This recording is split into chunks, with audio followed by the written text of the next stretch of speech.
Dentro da série Instituto Gunnar Vingre, nós vamos estudar com o diácono William Ananias a carta de Paulo aos Filipenses.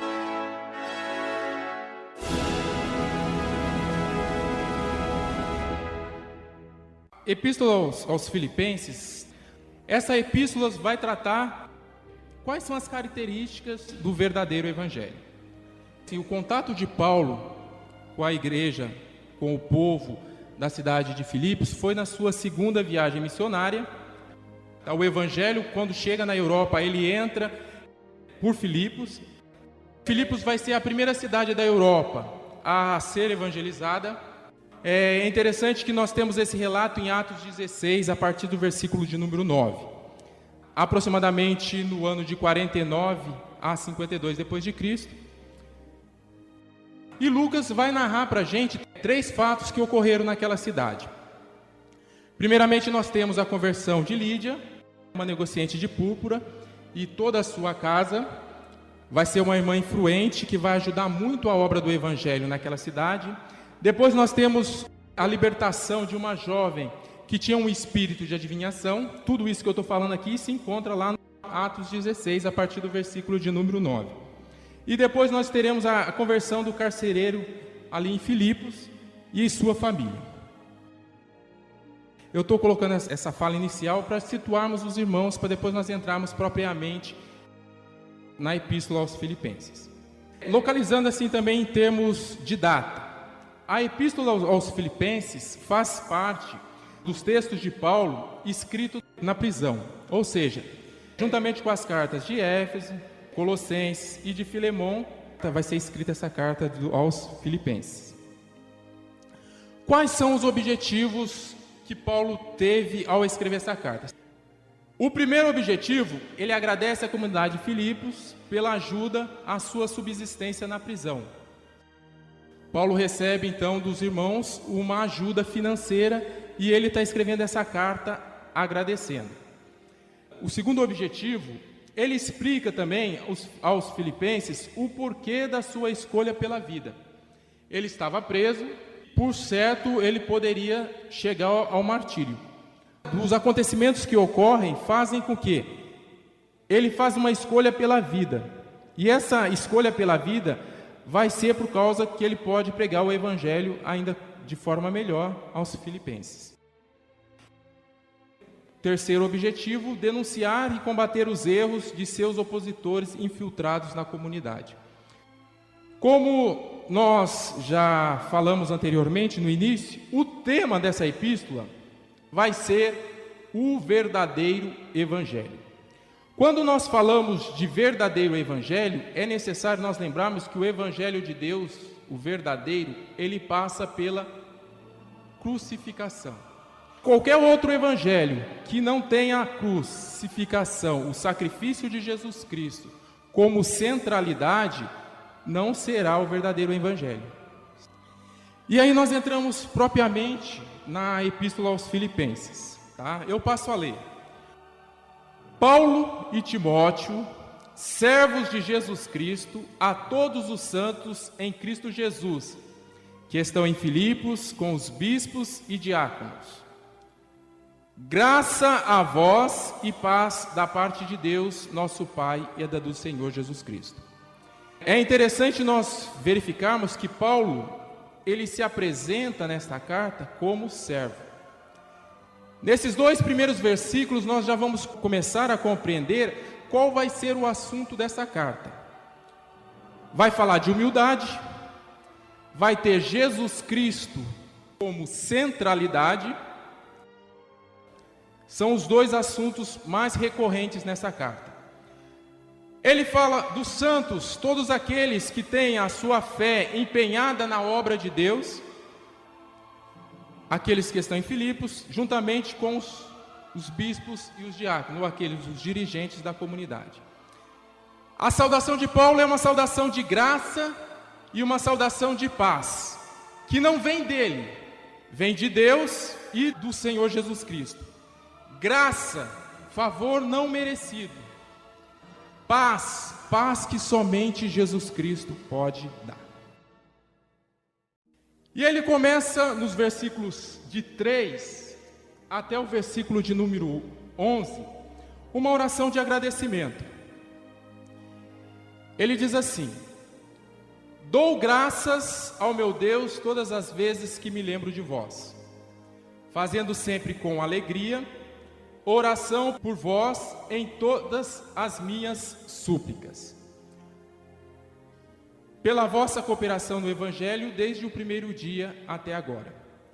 É interessante que nas orações de Paulo ele não esquecia dessa comunidade. A proximidade de Paulo com essa comunidade é tamanha em vista outras comunidades. A alegria vai ser também um tema recorrente nessa epístola. Nas orações dele, ele lembrava sempre dos irmãos que estavam lá em Filipos. E é interessante que esses irmãos cooperavam com Paulo na evangelização. Em vista, se nós formos pegarmos outras cartas de Paulo, conforme Gálatas, nós não vamos encontrar esse tom de amizade, esse tom de amor, esse tom de alegria na carta dele. A oração de Paulo para aqueles irmãos daquela comunidade é que Deus possa abençoar e possa aperfeiçoar. Lembrando que o caminho do Evangelho é uma obra de aperfeiçoamento. E só vai chegar ao fim esse aperfeiçoamento, ao qual passa todo cristão, no dia da vinda de Cristo Jesus. Continuando essa oração de Paulo, ele fala: como tenho por justo sentir isto de vós todos, porque vos retenho em meu coração, pois todos vós fostes participantes da minha graça, tanto nas minhas prisões como na minha defesa e confirmação do Evangelho. Porque Deus me é testemunha das saudades que de todos vós tenho em entranhável afeição de Jesus Cristo. Ou seja, nós vimos aqui então, sentir, coração, saudades, entranhável afeição, são sentimentos que Paulo tinha para com aquela comunidade. Aí, continuando essa oração, Paulo vai fazer um pedido a eles, que nós verificamos no versículo de número 9. E peço isto, que a vossa caridade, ou seja, o amor verdadeiro, o amor ágape, o amor que vem de Deus, aumente mais e mais em ciência e todo o conhecimento. Então são atitudes que devem prevalecer na vida cristã, o amor verdadeiro. E esse amor não tem limites, ele deve ser a cada dia mais aumentado nas nossas vidas. Para que aproveis as coisas excelentes, ou seja, o amor é necessário para que nós possamos discernir o que é importante, para que nós sejamos sinceros, então o amor é necessário para que nós sejamos o quê? Puros, e sem escândalo algum. O amor é necessário para que nós possamos ser irreprováveis até o dia que Cristo vem nos buscar. Através desse amor, nós sejamos cheios de frutos de justiça, que são por Jesus Cristo para a glória e louvor de Deus. Na caminhada cristã, é necessário que nós venhamos a produzir frutos de justiça. E esses frutos de justiça só têm uma finalidade: louvor e glória a Deus. Do versículo 12 até o versículo de número 26, Paulo vai falar da situação dele, o que ocorreu com ele, o que ele estava passando. E ele começa dizendo, versículo 12 do capítulo 1: e quero, irmãos, que saibais que as coisas que me aconteceram, ou seja, as coisas que estavam ocorrendo com ele estavam presos, o processo jurídico que ele iria passar e a sua libertação, tá? Então, todo o processo que ele estava passando teve uma contribuição, ou seja, contribuíram para maior proveito do Evangelho. Então, Paulo aproveitava todas as oportunidades para que o Evangelho de Cristo Jesus fosse divulgado. De maneira que, versículo 13, de maneira que as minhas prisões em Cristo, Paulo estava padecendo, estava preso por servir a Jesus Cristo, foram manifestas por toda a guarda pretoriana e por todos os demais lugares. E muitos dos irmãos no Senhor, tomando ânimo com as minhas prisões, ousaram falar a palavra mais confiadamente, sem temor.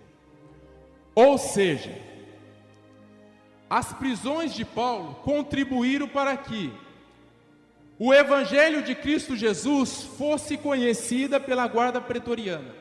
Essa guarda pretoriana é a guarda oficial do imperador, era uma guarda específica do imperador. E essa prisão de Paulo não contribuiu só para isso, mas também que em todos os demais lugares ficou conhecido que Paulo estava sendo preso por amor ao Evangelho de Cristo Jesus. Nós vemos ali no versículo de número 14, que aqueles irmãos, eles tomando ânimo, eles ousaram falar com mais ânimo, sem medo, sobre o Evangelho de Cristo Jesus. Então é interessante que quando Paulo coloca isso, nós podemos ver que o poder que tem a palavra de Deus. A palavra de Deus, os homens podem prender, podem fazer até calar eles, calar as nossas vozes, mas a palavra de Deus, ela prevalece, ela subsiste. Aonde talvez Paulo não pensava que fosse conhecido o Evangelho de Cristo Jesus, passou a ser. Talvez Paulo não imaginava que na carreira dele ele estaria pregando, evangelizando uma guarda pretoriana. Mas através dessa prisão, os guardas do imperador conheceram quem é Jesus Cristo. Ou seja, que o sacrifício de Jesus Cristo foi feito também para os nossos irmãos militares.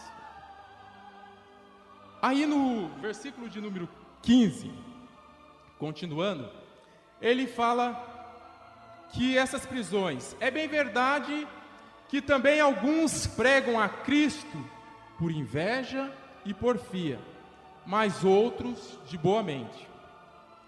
Uns por amor, sabendo que fui posto para a defesa do Evangelho, mas outros, na verdade, anunciam a Cristo por contenda, ou seja, briga. Não puramente, julgando acrescentar aflições às minhas prisões. Então tem os dois lados. Se tem aqueles que tomam o ânimo e vão pregar com ousadia a palavra de Deus, tem aqueles também que vão pregar a palavra de Deus para se aparecer. Ou para causar também, como Paulo está dizendo aí, aflições à sua prisão.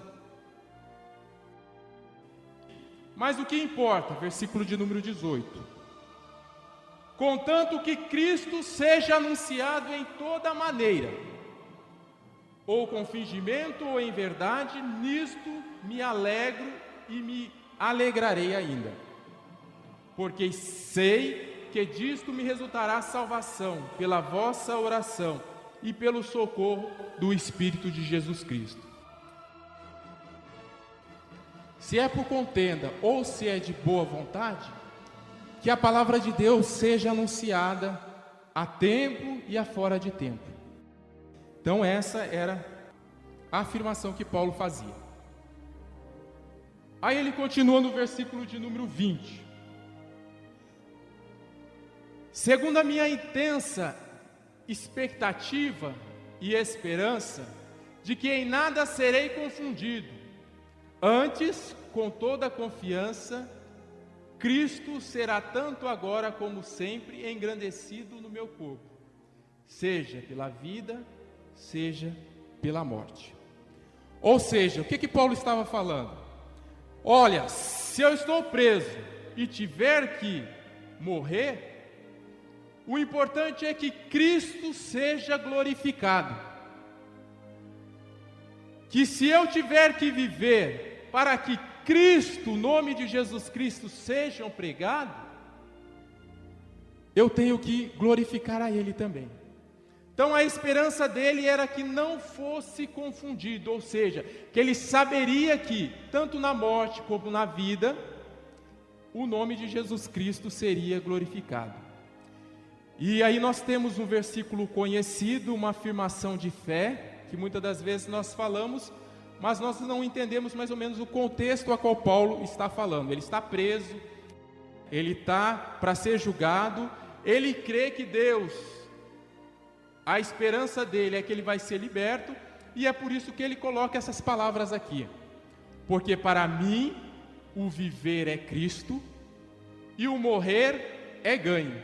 Ou seja, palavras de um homem que entregou a sua vida por completo a Jesus Cristo. E Jesus Cristo vai ser glorificado na vida dele pela vida, pela morte. Tanto um quanto o outro será para ele benefício. No versículo 22, ele continua falando: mas se o viver na carne me der fruto da minha obra, não sei então o que me deva escolher. Mas de ambos os lados estou em aperto, tendo o desejo de partir e estar com Cristo, porque isto é ainda muito melhor. Para os opositores dele, que entendia que o martírio era a forma do cristão glorificar a Jesus Cristo, Paulo falava que, através da minha vida, em vida eu posso glorificar a Deus ainda mais. Então Paulo conhecia aqui uma coisa muito interessante. Ele sabia o tempo de Deus na vida dele. O tempo de Deus na vida dele não era tempo para a morte, era tempo para viver. Porque ele vivendo, ele poderia mais ainda pregar o Evangelho. E aí no versículo de número 24 ele vai falar: mas julgo mais necessário por amor de vós ficar na carne. Ou seja, a vontade de Deus ele ia cumprir à risca. E a vontade de Deus para aquele momento da vida dele era viver, não era o martírio. E essa vida era em prol da igreja que se encontrava em Filipos, por amor de vós. E aí ele fala com toda a confiança: e tendo esta confiança, sei que ficarei e permanecerei com todo vós para proveito vosso e gozo da fé, para que a vossa glória aumente por mim em Cristo Jesus, pela minha nova ida a vós. Então, até aqui então Paulo já deixa claro que o viver dele não era em prol dele mesmo. Ele estava vivendo mais para a comunidade. Ele era um missionário que vivia em prol do benefício da comunidade. Quando nós vimos lá no versículo 1 que ele se apresenta como servo, ou seja, se apresenta como um escravo, o escravo, o servo, ele não tem mais a vontade própria. E Paulo se coloca aí. A vontade de Cristo deveria sobressair na vida dele. E uma vez conhecendo a vontade de Deus, uma vez sabendo aquilo que Deus tem para a sua vida, Paulo, por certo, procura a vida, procura a liberdade. Nós entendemos que, se nós formos depois no capítulo de número 3, nós vamos saber que Paulo tinha uma cidadania romana. Mas por ele apresentar uma cidadania romana, ele teria que passar por todo o processo do julgamento. Para um cidadão romano ser condenado, teria que ter provas evidentes que aquilo que ele fez contrariava as leis romanas. Então nós vemos aqui Paulo dando indício que a liberdade dele é certa. E a liberdade dele é tão certa que ele já faz até planos de ir visitar a comunidade em Filipos. E aí Paulo depois, ele vai exortar os nossos irmãos, a igreja que se encontra em Filipos, os filipenses, a perseverar, a compartilhar o seu amor fraternal, a buscar a humildade e buscar também a santidade. Nós vamos ver aí alguns versículos que diz assim, ainda no capítulo 1, versículo de número 27. Paulo diz assim aos irmãos em Filipos: somente deveis portar-vos dignamente conforme o evangelho de Cristo Jesus, para quer vá e vos veja, quer esteja ausente, ouça acerca de vós que estáis no mesmo espírito, combatendo juntamente com o mesmo ânimo pela fé do evangelho.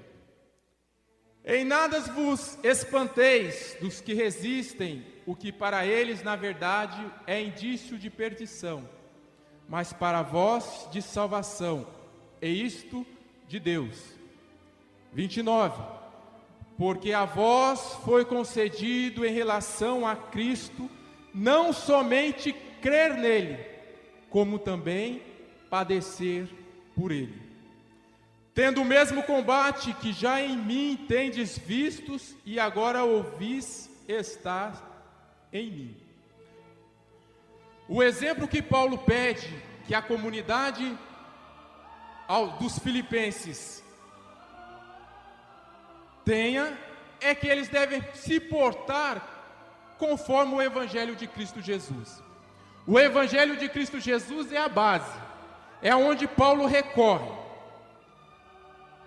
por duas coisas: na presença dele ou na sua ausência, ele ouça falar que eles têm um mesmo espírito, ou seja, estão em comunhão, estão em unidade, eles têm um mesmo ânimo, eles estão combatendo com o mesmo objetivo, que é o evangelho de Cristo Jesus. E aí ele fala para que os filipenses não se espante, porque no meio do povo de Deus também existem aqueles que resistem ao evangelho, aqueles que resistem à verdade. E esses que resistem à verdade, que resistem ao evangelho, são para a sua própria perdição. Mas que a comunidade de Filipos mantessem firme, porque isso resultaria a salvação prometida por Deus. E aí Paulo fala com forma de consolo, com forma de ânimo, que vos foi concedido em relação a Cristo não somente crer nele, mas haveria também necessidade de padecer por ele. Ou seja, todos aqueles que fazem uma confissão por Jesus Cristo têm que ter isso em mente. Nós cremos nele, mas nós também podemos padecer por ele, ou seja, nós devemos padecer por ele. Estamos em combate, estamos em guerra, estamos em aflições. O evangelho de Deus, a cruz de Cristo, o verdadeiro evangelho é o evangelho de combate. E Paulo dá exemplo: tendo o mesmo combate que já em mim tendes visto, e agora ouvis está em mim. E aí nós entramos no capítulo 2, falando ainda de unidade. 2 e 1. Mantendo a unidade na humildade. Portanto, se há algum conforto em Cristo, se há alguma consolação de amor, se há alguma comunhão no Espírito, se há alguns entranháveis afetos e compaixões, completai o meu gozo, para que sintais o mesmo, tendo o mesmo amor, o mesmo ânimo, sentindo uma mesma coisa, ou seja, sendo um, como Cristo é um. Nada façais por contenda ou por vanglória, mas por humildade. Cada um considere os outros superiores a si mesmo. Não atente cada um para o que é propriamente seu, mas cada qual para o que é dos outros. Ou seja, o que Paulo está falando aqui é uma atitude, são características, são aspectos, são qualidades que somente podem externar isso aqueles que nasceram de novo, aqueles que têm Cristo como base de sua vida, aqueles que sentem alegria, um só amor, um só ânimo, uma mesma coisa, um só espírito, uma só vontade, um só objetivo, uma só fé. E aí ele vai falar que tudo o que nós formos fazer, que não sejais por contenda ou por vanglória, mas por humildade. A humildade é a palavra base da vida cristã, humildade e amor. Se nós somos verdadeiramente servos de Jesus Cristo, nós temos amor e nós somos humildes. E Paulo está falando para ele. Então, se alguém aqui, se algum obreiro, se alguma pessoa na comunidade não demonstrar essa característica aqui, abra os olhos, tome cuidado. Outra coisa a mais, para nós vivermos em unidade, é necessário que cada um considere o outro superior a si mesmo. Este está o segredo. O Evangelho então veio chocar padrões humanos que não consideram a humildade como característica positiva, padrões humanos que considerar o outro superior a si mesmo é loucura. Mas o Evangelho é necessário que nós venhamos a considerar o nosso próximo superior a nós mesmos. E aí ele vai falar também que é para cada um de nós não atentar para aquilo que é nosso. Ou seja, para que nós não viemos ter as nossas prioridades como excelência. Ou seja, o Evangelho de Cristo Jesus deve ser prioridade na vida da comunidade. E os nossos, aquilo que é propriamente nosso, os nossos desejos, as nossas vontades, é necessário que morra. Certo? E aí ele vai, tudo que ele está falando, ele vai chegar no ápice dessa carta. Ou seja, do que ele falou desde o capítulo 1, versículo 1, até o capítulo 2, o versículo 4, tem uma centralidade num tema principal que ele vai apresentar agora nessa oportunidade, que vai ser: de sorte que haja em vós o mesmo sentimento que houve também em Cristo Jesus. Ou seja, nós devemos espelhar uma mesma atitude que houve em Cristo Jesus. O exemplo para nós seguirmos é o exemplo de Cristo Jesus. E aí ele vai apresentar uma das palavras assim mais excelentes, mais bonitas, um dos hinos mais assim falado, compreendido, externado nas pregações na história do cristianismo. Esse hino começa dizendo que, vou fazer uma menção do versículo 5 de novo para nós compreendermos ele. De sorte que haja em vós o mesmo sentimento que houve também em Cristo Jesus, que sendo em forma de Deus, não teve por usurpação ser igual a Deus. Ou seja, não teve apego algum de ser igual a Deus, mas aniquilou-se a si mesmo, tomando a forma de servo, fazendo-se semelhante aos homens, e achando na forma de homem, humilhou-se a si mesmo, sendo obediente até a morte e morte de cruz. Ou seja, o exemplo que Cristo nos dá é o exemplo que nós devemos seguir. Ele tinha tudo. Ele estava com Deus. Cristo era verdadeiramente Deus. Mas ele não teve apego ser igual a Deus. Ele tinha a natureza de Deus, todos os atributos de Deus. Mas ele não fez conta disso. Ou seja, tudo isso ele recusou, ele não teve apego. Ele abriu mão do que era seu e ele tomou a forma de servo. Ele veio servir. Ele, vindo nessa escala de servidão, ele assume a forma de homem, ser humano. Obedecendo a Deus, ele aceita a morte. Uma morte vergonhosa, uma morte de cruz. Esse é o caminho do Evangelho.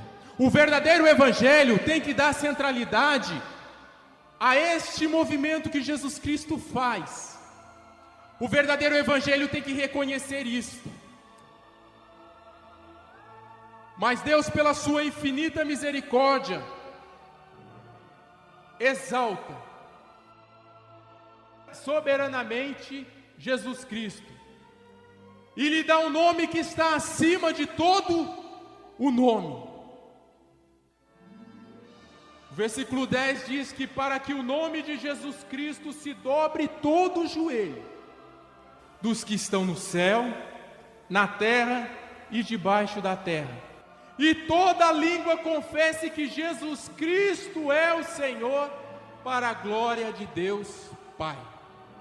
Ou seja, o nome de Jesus Cristo não se compara a título nenhum. O nome dele é soberano nos céus, o nome dele é soberano na terra. No nome dele toda língua tem que declarar. Todos os povos, todas as tribos, todas as nações têm que declarar que Jesus Cristo é o Senhor. A centralidade do Evangelho está nessa declaração de fé. Entendemos que Jesus Cristo é o Senhor, para a glória de Deus e Pai. A centralidade dessa carta está nesses versículos.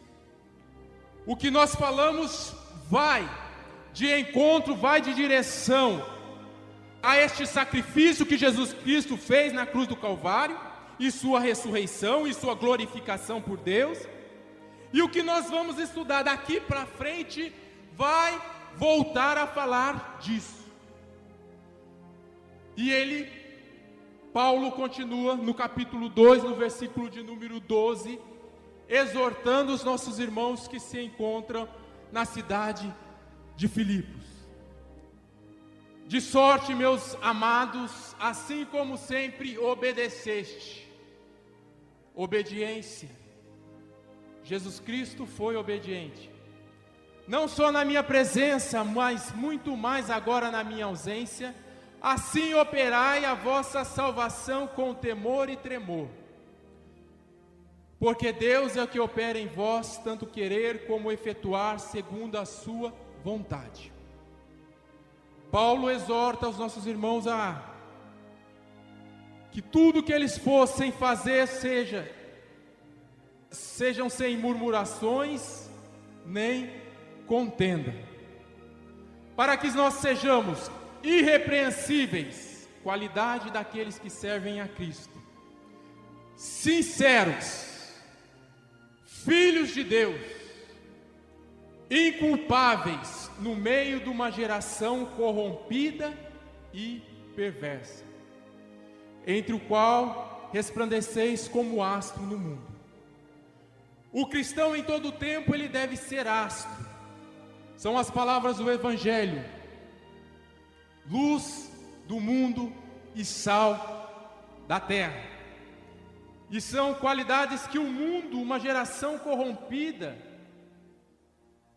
são características que os povos vão cobrar de todos aqueles que servem a Jesus Cristo. Sinceridade, sem culpa alguma, não murmurando, não contendendo. Lembrando que tudo isso aqui, como nós vimos no início, é um processo de aperfeiçoamento. É um processo que nós temos, é uma caminhada, que ao longo dessa caminhada nós vamos o quê? Nos aperfeiçoando. Vamos passando e vamos atingindo qualidades que aqueles que são verdadeiramente filhos de Deus procuram seguir. Retendo a palavra da vida, para que no dia de Cristo possamos gloriar de não ter corrido nem trabalhado em vão. Ou seja, caminhada, corrida. Teremos que, no último dia, dia do prêmio, que nós possamos não chegar com as nossas mãos vazias. E ainda que seja oferecido por libação, sobre o sacrifício e serviço da vossa fé, folgo e me alegro com todos vós. E ele vai dizer: e também vos regozijai-vos e alegrai-vos comigo por isto mesmo. Aí no versículo de número 19, nós vemos Paulo dando um exemplo maior, que é o sacrifício, a humilhação, a humildade a qual Cristo Jesus realizou.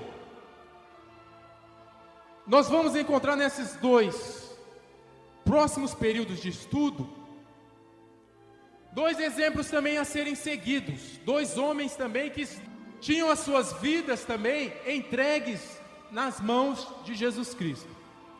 O primeiro deles, Paulo já citou no início da carta, é o nosso irmão Timóteo.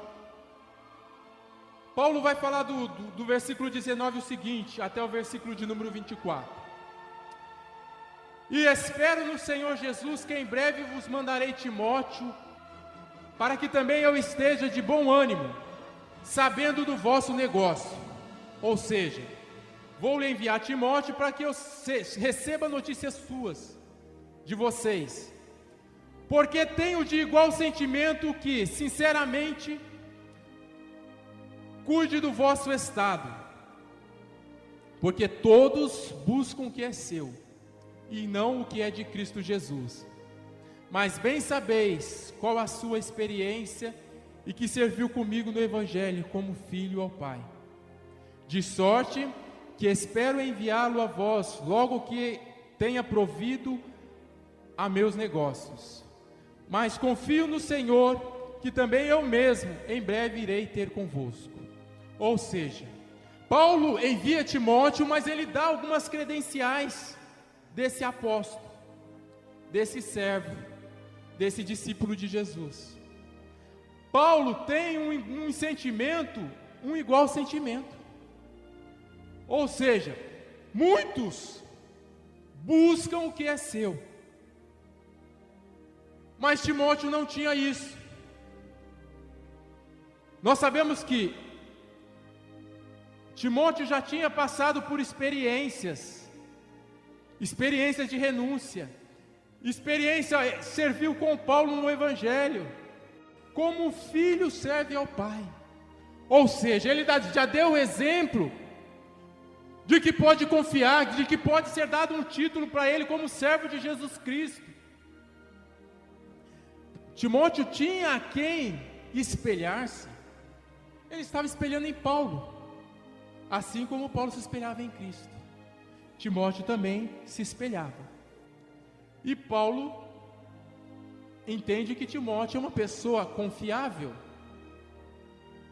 é uma pessoa que tem amor ao Evangelho, é uma pessoa que se for necessário também, serve a Jesus Cristo com a própria vida. Paulo tem planos de enviar Timóteo, para que Timóteo leve essa carta e fale o que está acontecendo com Paulo na prisão. Se Paulo está bem, comentando aquilo que ele, o estado dele, a situação dele. E Paulo tem ainda aquela esperança, aquela confiança, aquela expectativa de ir pessoalmente visitar aquela comunidade. Esse é um exemplo a seguir. A vida cristã é feita de exemplos. A palavra de Deus nos dá vários exemplos de homens e mulheres que seguiram a Deus fielmente. Exemplo disso nós temos no capítulo 11 de Hebreus. Uma lista de homens e mulheres que ofereceram as suas vidas em prol do Evangelho de Cristo Jesus. Aqui nós encontramos alguns exemplos. Vamos para um próximo exemplo. Capítulo 2, o versículo de número 25 a 30. Nós temos Paulo falando também de um outro homem, Epafrodito. Julguei contudo necessário mandar-vos Epafrodito, meu irmão. Olha os atributos que Paulo utiliza para falar de Epafrodito: irmão, cooperador. É interessante que cooperador, opera. Quem opera é Deus, nós cooperamos. Epafrodito coopera, Paulo coopera. Coopera com quem? Coopera com Deus. Quem opera? Deus. Quem coopera? Nós cooperamos. Timóteo coopera.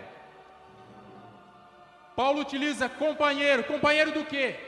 Combate, companheiro de luta, companheiro de aflição. É um homem que foi. Epafrodito, ele pertencia à comunidade de Filipos. Ele foi levando notícias de como estava a comunidade a Paulo. Então Epafrodito vai até onde Paulo está preso e leva notícias. A comunidade está assim, está acontecendo isso. E Paulo escreve, e depois envia Timóteo para levar essa carta. Companheiro nos combates e vosso enviado para prover as minhas necessidades. Epafrodito leva, ele leva alguma ajuda financeira para as necessidades momentâneas de Paulo. Porquanto tinha muitas saudades de vós todos, e estava muito angustiado de que tivesseis ouvido o que ele estivera doente. E de fato esteve doente, quase à morte. Mas Deus se apiedou dele, e não somente dele, mas também de mim, para que eu não tivesse tristeza sobre tristeza. Por isso vos enviei mais depressa, para que, vendo outra vez, vos regozijeis, e eu tenha menos tristeza. Recebei-os, pois, no Senhor com todo gozo, e tende-o em honra, porque pela obra de Cristo chegou até bem próximo da morte, não fazendo caso da vida, para suprir para comigo a falta do vosso serviço. Ou seja, era um homem que deixou a sua casa, deixou a sua comunidade, foi ter com Paulo. E quando ele estava com Paulo, ele adoeceu, chegando à beira da morte. Mas Deus, para que Paulo não tivesse tristeza por tristeza, o curou, restabeleceu a sua saúde. E Paulo, quando escreve aquela comunidade, é para que aquela comunidade recebesse esse homem de Deus em honra. Porque pela obra de Cristo, ele padeceu. Aí nós vemos um quadro, diz assim: Jesus Cristo é o exemplo a seguir. Jesus Cristo é o tipo ideal. O exemplo que a igreja de Deus deve seguir é o exemplo de Jesus Cristo. Jesus Cristo renunciou sua glória, obedeceu sendo enviado por Deus, veio ao mundo cumprir a sua missão, mostrar o amor de Deus à humanidade, e ele foi escravo, servo, humilhou-se. Da mesma forma, Paulo, ele renunciou todo o seu status de judeu, ele foi obediente ao chamado de Deus. Deus chamou Paulo aos gentios, Paulo obedeceu. Paulo procura mostrar nessa carta o verdadeiro evangelho, e ele se apresenta como prisioneiro, escravo, servo.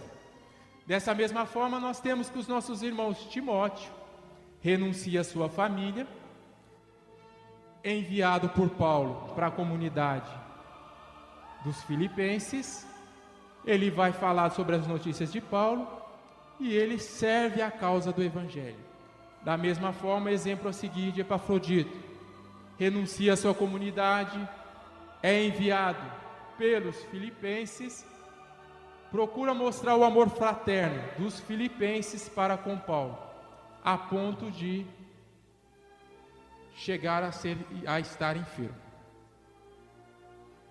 Então, depois de todos esses exemplos, Paulo começa no capítulo 3. Lembrando que tudo isso que nós estamos vendo tem a sua centralidade no capítulo 2, no versículo de número 5 até o versículo de número 11. Paulo vai falar que existe um caminho verdadeiro para a salvação. Capítulo 3, versículo 1, ele vai: resta, irmãos meus, que vos regozijeis no Senhor. E ele diz que não me aborreço de escrever-vos as mesmas coisas, pois é segurança para vós. É interessante notar que, apesar de toda a situação que Paulo passa, o tom de alegria, o tom de felicidade é sempre presente. Felicidade porque ele não está passando só. Ele tem como Jesus Cristo o seu auxílio. Ele vai falar assim, para a comunidade no versículo 2: guardai-vos dos cães, guardai-vos dos maus obreiros, guardai-vos da circuncisão. Ou seja, irmãos, tende cuidado. Cães, maus obreiros e os das circuncisões. Ou seja, pessoas que se apresentam procurando, dizendo que estão vindo da parte de Cristo e na verdade são cães. A palavra de Deus diz que são lobos. Lobos no meio do rebanho de Cristo Jesus. Se eles não são obreiros verdadeiros, eles são maus obreiros. Se eles não estão ajuntando, se eles não estão trabalhando, eles estão o quê? Espalhando. E se eles estão também dizendo que existe uma circuncisão, que é necessário circuncidar-se. Aí Paulo, com toda a propriedade que ele tem, ele vai dizer no versículo de número 4: ainda que também eu podia confiar na carne. Se algum outro cuida que pode confiar na carne, ainda mais eu. Ou seja, se alguém aí no meio de vocês está apresentando credenciais, está se firmando em coisas materiais, então agora eu tenho autoridade para fazer isso. Aí Paulo começa falando a listagem, ou seja, descrevendo o currículo dele. Ele foi circuncidado ao 8º dia. Ele era da linhagem de Israel. Ele era da tribo de Benjamim. Ele era um hebreu de hebreus. Ele era, segundo a lei, fariseu. Ou seja, se tem alguém colocando aí que, por causa da circuncisão, ter alguma autoridade sobre vós, quanto mais eu. Olha só, segundo o zelo, perseguidor da igreja. Segundo a justiça que há na lei, irrepreensível. Mas tudo isso aqui, todas essas qualidades, Paulo coloca lá no 7, mas o que era para mim? Ganho. Ou seja, aquilo que eu podia confiar, aquilo aonde estava a minha pseudo felicidade, eu reputei por perda por Cristo Jesus. Ou seja, o caminho que leva à salvação não passa pela lei, não é afirmado pelos méritos, não é dessa maneira. E na verdade tenho também por perda todas as coisas por excelência do conhecimento de Cristo Jesus, meu Senhor, pelo qual sofri a perda de todas estas coisas e as considero como esterco, para que possa ganhar a Cristo. E seja achado nele, não tendo na minha justiça que vem da lei, mas a que vem pela fé em Cristo, a saber, a justiça que vem de Deus pela fé. Ou seja, a justiça de Deus, o que nos torna justo, o que nos justifica, é a nossa fé em Deus. E aí nós temos lá uma palavra de Romanos 1:17, que o justo vive ou viverá pela fé.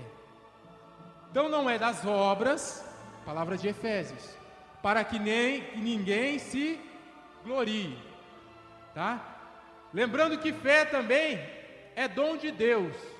E era isso que Paulo estava falando, eu achei algo de precioso, ou seja, eu achei o tesouro. Qual é o tesouro? Jesus Cristo.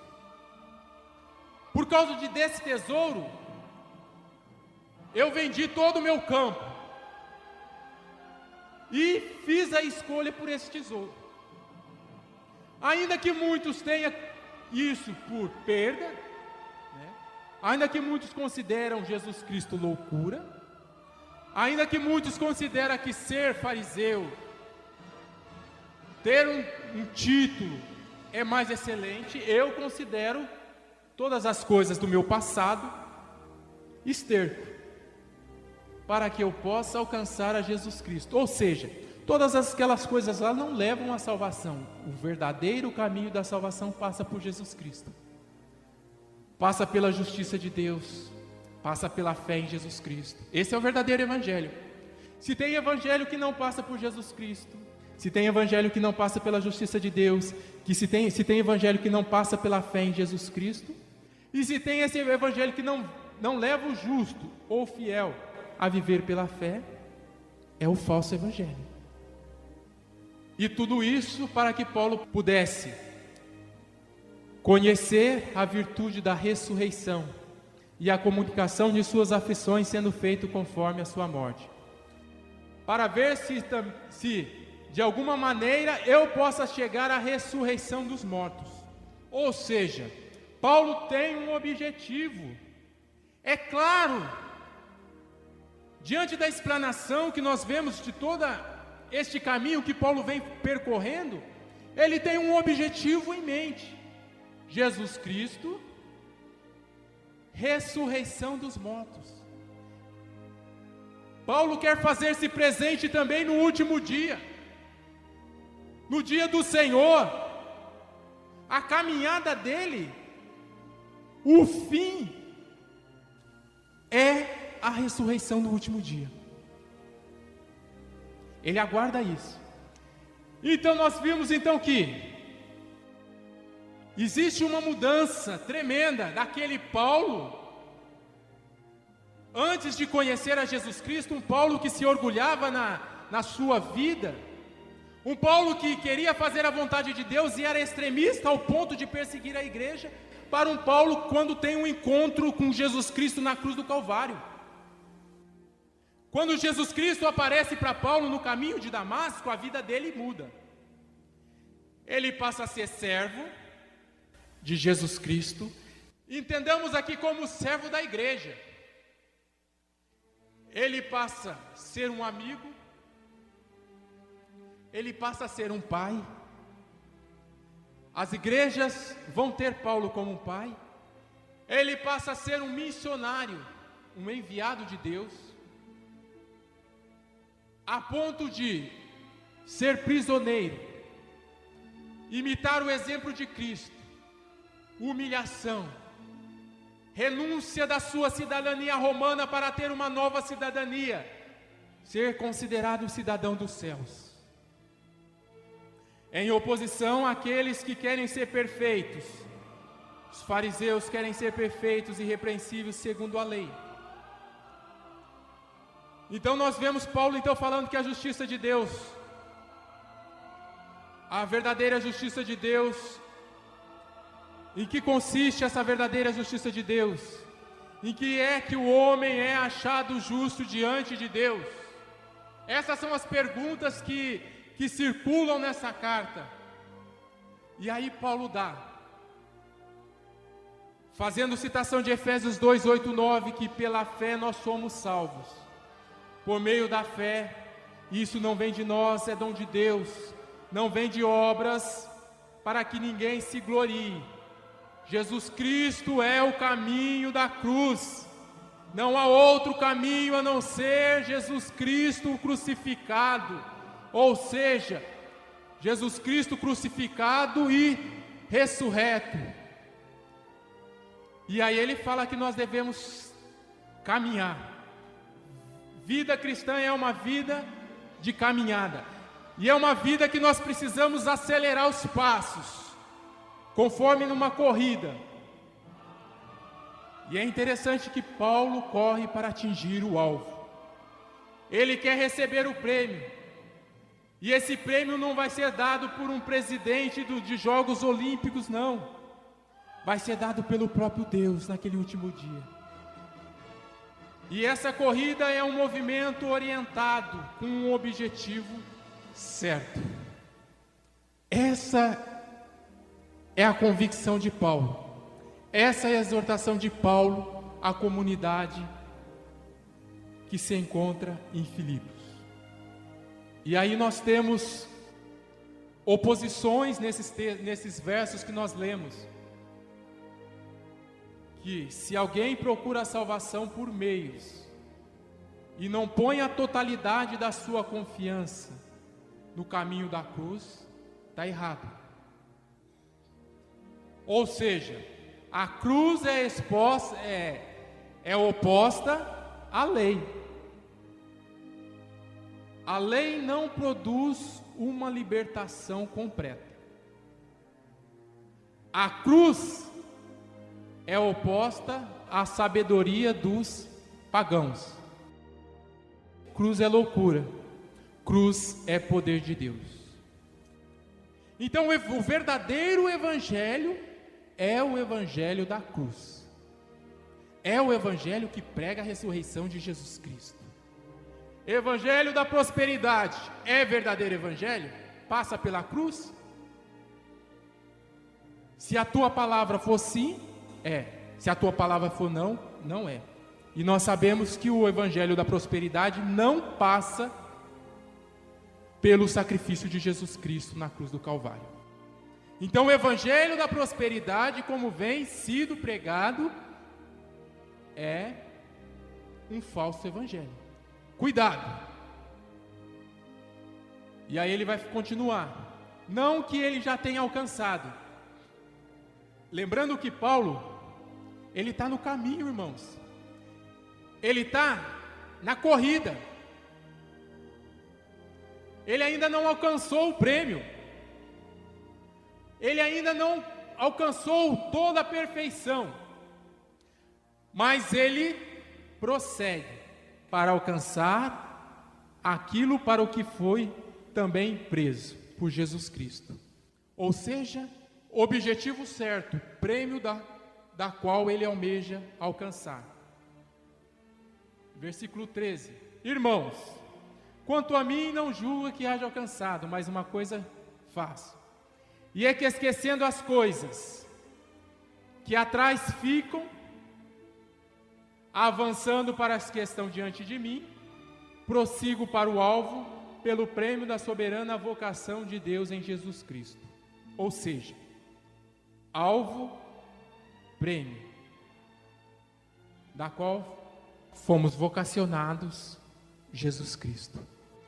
Ele está falando o quê? De salvação. Ele está falando da sua salvação.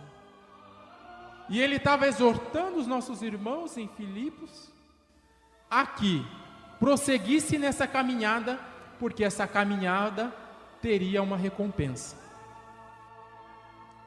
Pelo que todos, quanto já somos perfeitos, sintamos isto mesmo. E se sentis alguma coisa de outra maneira, também Deus vos revelará. mas naquilo a que já chegamos, andemos segundo a mesma regra e sintamos o mesmo.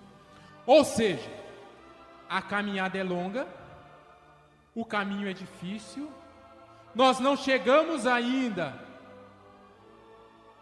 aonde deveríamos chegar, mas até onde nós já chegamos, nós ainda devemos o quê?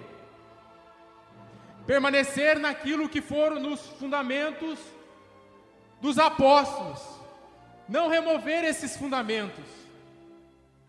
Caminhada longa, caminho difícil, nós já chegamos até uma determinada altura do caminho, continuemos andando, tenhamos o mesmo sentimento, lembrando do alvo e lembrando do prêmio. E é interessante que ele faz alusão aos Jogos Olímpicos, uns jogos que nós temos aqui a cidade de Coríntios, mas é uns jogos que vai ser predominante em Atenas, na Grécia, tá? Uns jogos onde somente uma pessoa é vitoriosa. Somente um corredor recebe a coroa do presidente dos Jogos Olímpicos. A caminhada cristã é oposta a esse costume. Na caminhada cristã, todos nós seremos coroados. É a palavra que ele vai usar para Timóteo. Combati o bom combate, acabei a carreira, guardei a fé.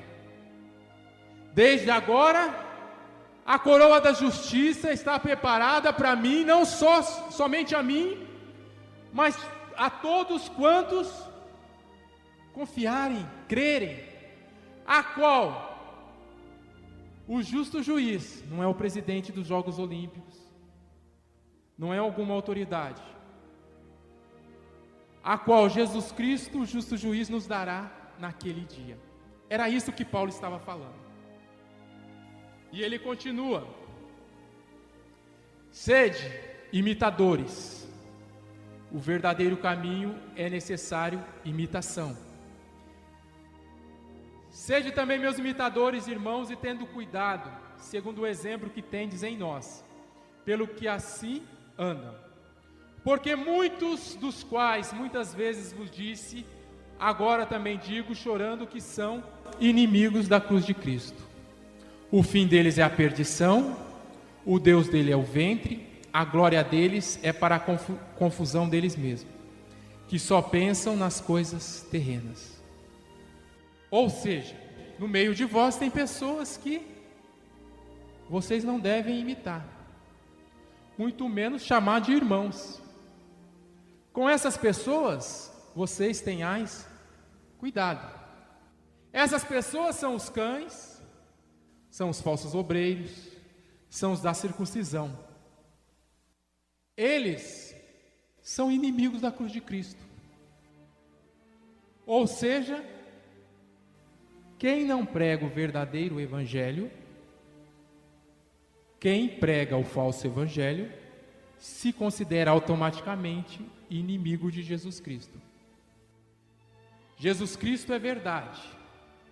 Quem fala mentira, automaticamente se torna inimigo da cruz de Jesus Cristo. É claro, o fim deles, perdição. O Deus dele é o ventre, ou seja, benefício próprio. É o pastor que consome a lã e a gordura das ovelhas. A glória deles é para a confusão deles mesmo. Ou seja, pensam que estão em luz e caminham nas trevas. Eles só pensam nas coisas terrenas, ou seja, não têm um mesmo espírito.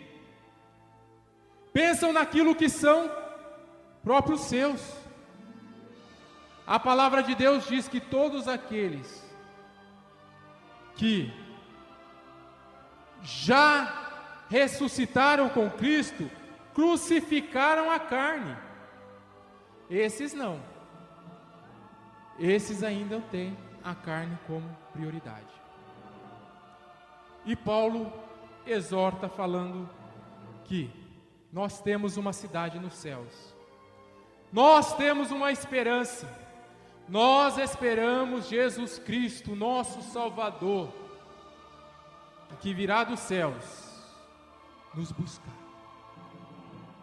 O Senhor Jesus Cristo, nossa esperança.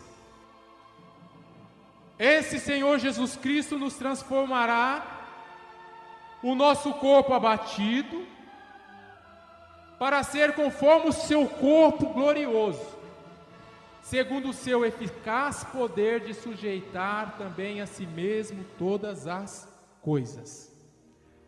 Ou seja, assim como Ele é, nós seremos e nós o veremos.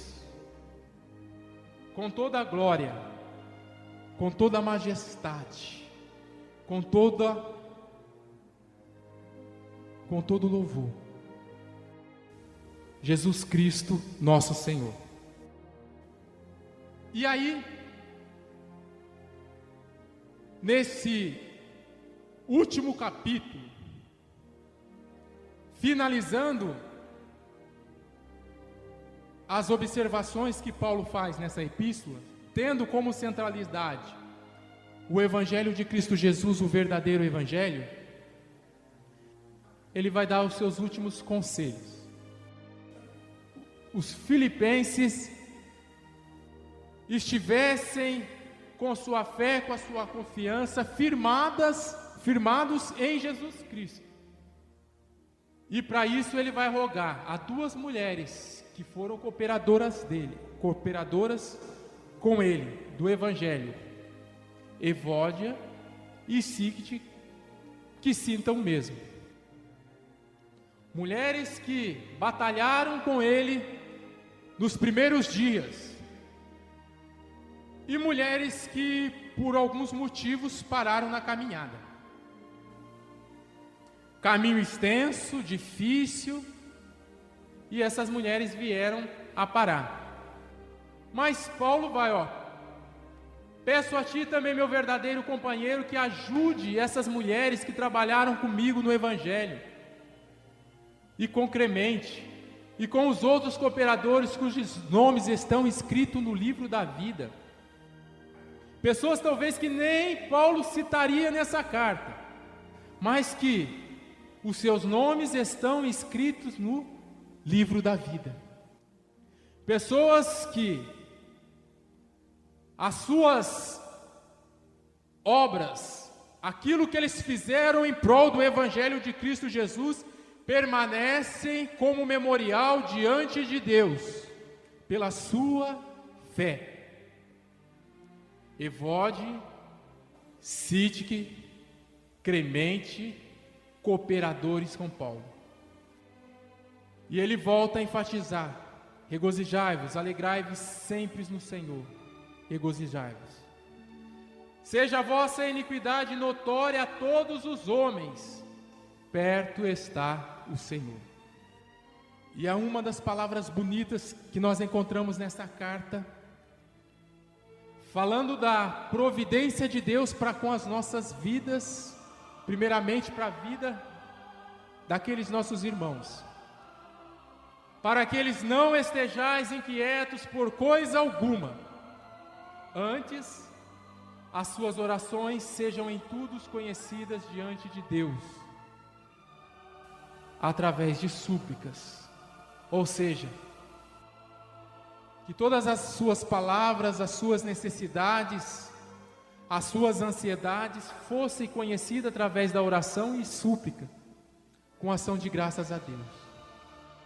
Paulo, ao trazer isso à tona,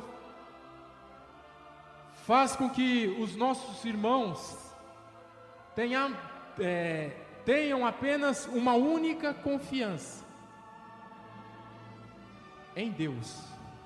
A confiança do cristão, a confiança de Paulo estava em Deus. Mesmo na prisão, ele tinha uma palavra, ele podia consolar a igreja de Jesus Cristo, porque a sua confiança não vinha dele próprio, não vinha também de uma fonte exterior, mas a sua confiança vem de Deus. Quando a sua confiança está firmada em Deus, não precisamos estar inquietos por coisa alguma. E aí ele vai colocar que a paz de Deus, que excede todo o nosso entendimento, guardará os nossos corações e os nossos sentimentos em Cristo Jesus. Coração que tem a confiança em Deus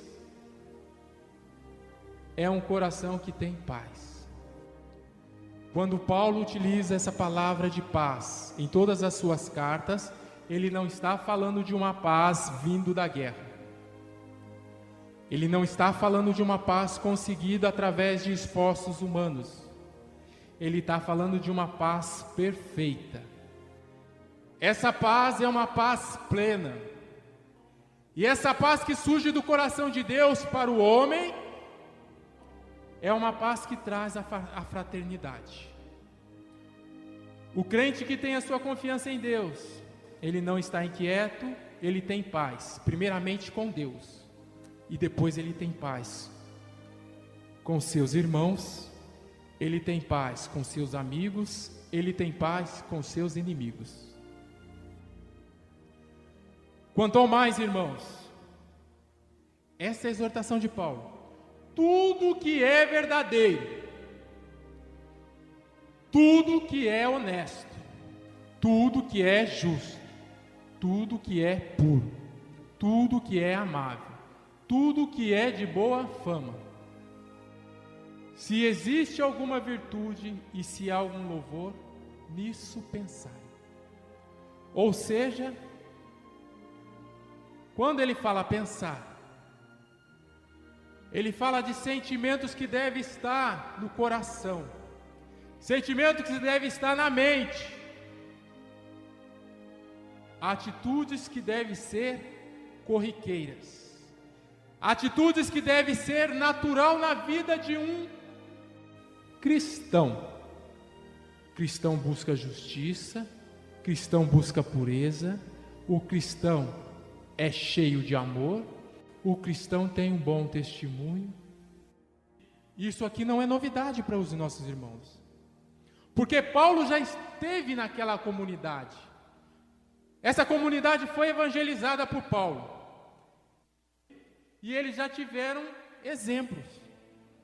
Se nós temos recebido, temos ouvido, temos visto,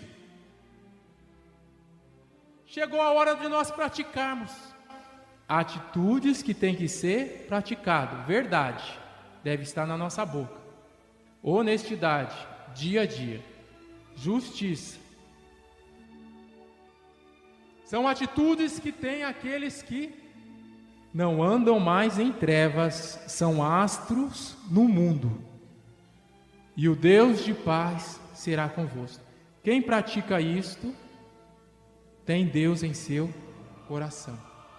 Quem pratica isso está falando do verdadeiro evangelho. Jesus Cristo é verdade, Jesus Cristo é honestidade, Jesus Cristo é o Rei de justiça, Ele é puro. Volta a agradecer. Ora, muito me regozijei no Senhor. A alegria dele é sempre uma alegria do Senhor. A alegria no Senhor não é uma alegria passageira, é uma alegria que permanece. Por finalmente reviver a vossa lembrança de mim, pois já vos tinhais lembrado, mas não tinhais tido oportunidade. Não digo isto como por necessidade, porque já aprendi a contentar-me com o que tenho. Sei estar abatido, sei também ter abundância, em toda maneira, em todas as coisas. Estou instruído, tanto a ter fartura como a ter fome, tanto a ter abundância como a padecer necessidade. Posso todas as coisas naquele que me fortalece. Ou seja, Paulo estava falando que Jesus Cristo tinha ensinado ele a viver desfrutando de abundância, mas também na necessidade. E ele sabia viver, ele estava em aflição, ele tinha tudo para escrever uma carta rancorosa, cheia de rancor, cheia de ódio, falando mal dos romanos. Mas ele entendia que ele estava preso, porque o Evangelho de Cristo Jesus havia de ser glorificado na vida dele. Então, quando ele pronuncia essa palavra de posso todas as coisas naquele que me fortalece, ele está no momento de fraqueza, vamos dizer assim, humana, mas espiritualmente ele está cheio.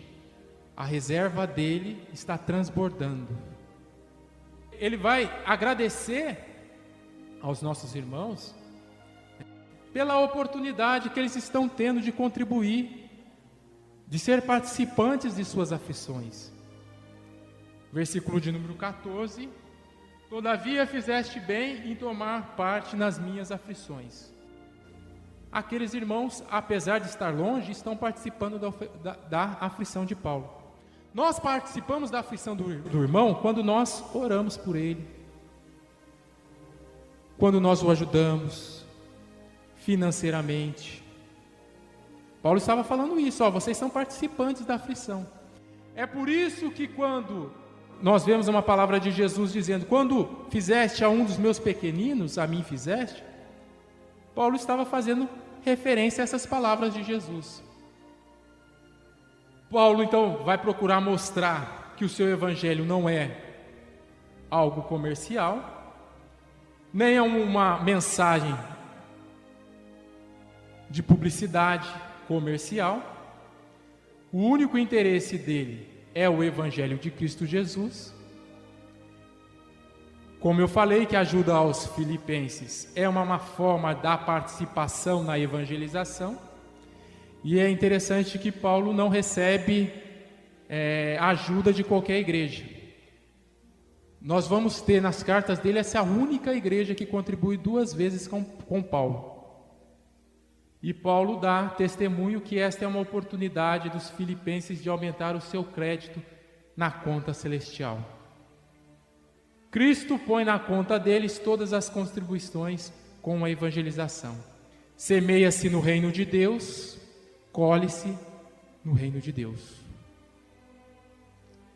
Bem sabeis vós, ó filipenses, que no princípio do evangelho, quando parti da Macedônia, nenhuma igreja comunicou comigo com respeito a dar e receber, senão vós somente.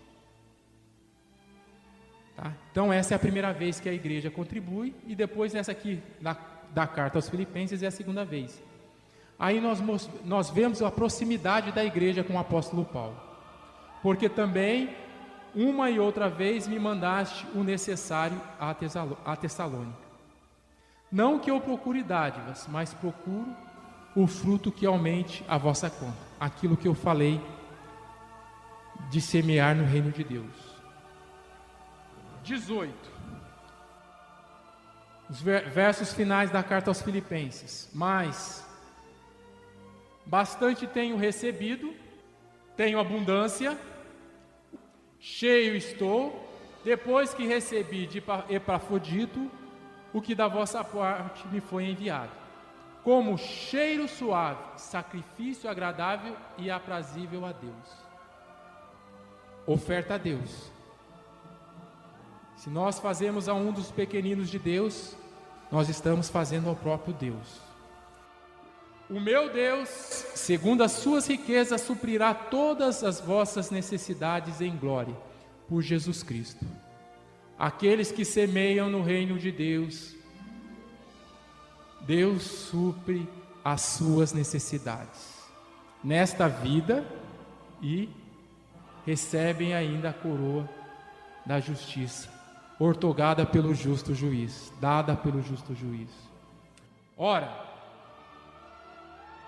a nosso Deus e Pai seja dada glória para todo o sempre. Ou seja, Deus deve ser louvado. O Pai de Jesus Cristo, o cumprimento do projeto de Deus em enviar o seu único Filho, Jesus Cristo, na cruz do Calvário por nós, A Ele seja a honra, a Ele seja a glória para todo sempre. Nos 3 versos finais, ele sauda aos santos.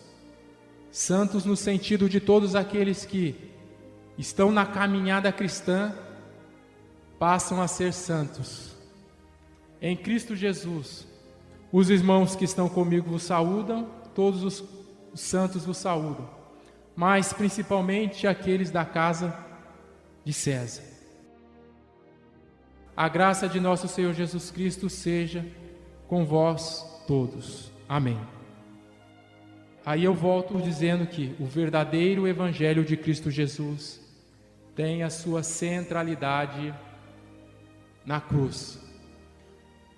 O verdadeiro Evangelho de Cristo Jesus reconhece que Jesus Cristo, sendo em forma de Deus, não teve usurpação ser igual a Deus. Aniquilou-se a si mesmo. Jesus Cristo tomou a forma de servo, fez-se semelhante a homens, se achou na forma de homem, humilhou-se a si mesmo, foi obediente a ponto de aceitar a morte, e não uma morte qualquer, uma morte de cruz. E quando tudo isso aqui parecia ser o fim, o sol da justiça começa a brilhar. Pelo que Deus o exaltou soberanamente e lhe deu um nome que é sobre todo nome, para que o nome de Jesus se dobre todo o joelho, dos que estão no céu e na terra e debaixo da terra, e que toda língua confesse que Jesus Cristo é o Senhor, para a glória de Deus Pai. Eu agradeço a atenção dos irmãos.